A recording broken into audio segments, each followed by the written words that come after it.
3 round ऐसे। Hi friends, ఈ తుల్లోనే first time ఇలాంటి చెరువు చూసాము. ఇక్కడ ఫిషెస్ ఉన్నాయి, సన్సెట్ కూడా చాలా బాగుంది. ఇది గణపతి నగర్ పార్క్ దగ్గర. సో ఇక్కడ చూడండి సన్సెట్, ఇంకా ఈ ఫార్మ్స్, గుడి అన్నీ చాలా బాగున్నాయి. ఇక్కడ ఫ్లవర్స్. ఓకే, సో మనకి ఇక్కడ దారిలో వెళ్తుంటే బఫెలో ఫామ్ కనబడింది. ఇప్పుడు మనం లోపలికి వెళ్తున్నాం.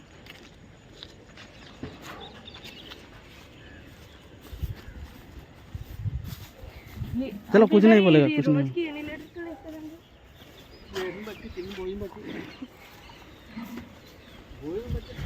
ఫ్రెష్ ఎయిర్ తున్లోనే ఇక్కడ బాగా నచ్చింది. ఈ వీడియో చూసిన వాళ్ళందరూ లైక్, షేర్, సబ్స్క్రైబ్ చేయండి. Thank you.